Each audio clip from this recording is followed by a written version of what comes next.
नाराजगी तो शिवसेना पे ही है और दुख है कि हमारे पार्टी में से कोई कोई खड़ा नहीं हुआ मेरे लिए। सबको जग जाहिर है कि अनिल परब जी है जो छोटी छोटी चीजों पे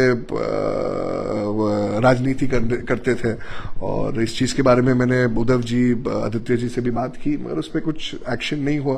तुमचा देखील काही विचार आहे की काँग्रेसला सोडचिठ्ठी देण्याचा? नहीं, अभी ऐसा कोई विचार नहीं है, मैं कांग्रेस पार्टी में ही हूँ। नमस्कार, लेट्सअप मराठीमध्ये आपलं स्वागत आहे। आज 48 वर्षानंतर काँग्रेसला सोडचिठ्ठी देत बाबा सिद्दीकी यांनी राष्ट्रवादी काँग्रेस अजित पवार गटात प्रवेश केलेला आहे।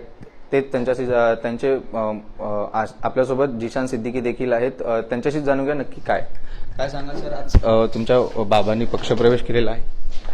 देखिए, एक बेटे होने के नाते मैं उनको बहुत बहुत शुभकामनाएं देना चाहूंगा, बधाई देना चाहूंगा। आज परिवार के लिए बहुत ही बड़ा दिन है। वो 48 साल बाद राष्ट्रवादी में प्रवेश करने जा रहे हैं, तो मैं उनको अपनी बहुत बहुत शुभकामनाएं देना चाहूंगा।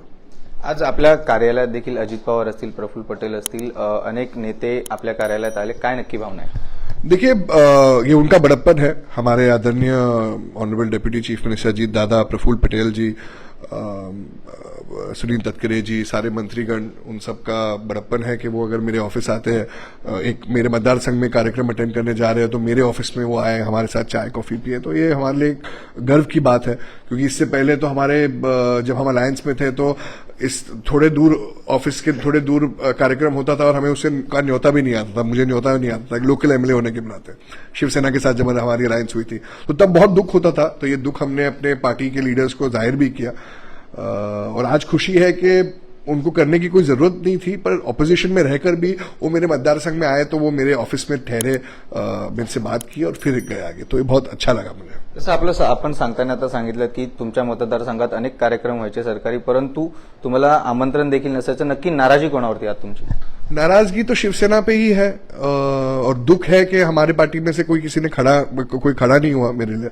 फंड्स को लेकर भी जब मेरे पास प्रॉब्लम चल रहे थे, तब जब सरकारी जो फंड्स हर एमएलए को मिलने थे, वो मुझे नहीं मिलते थे जो बाकी एमएलए को मिलते थे, तब भी जब मैं जाता था लीडर्स को, तो मुझे यही सुनने मिलता था कि नहीं, ये मुख्यमंत्री साहब की नजर है इस सीट पे, हम कुछ नहीं कर सकते। तब अजीत दादा फाइनेंस मिनिस्टर थे, तभी उन्होंने फोन लगा के मुझे फंड्स दिलाए।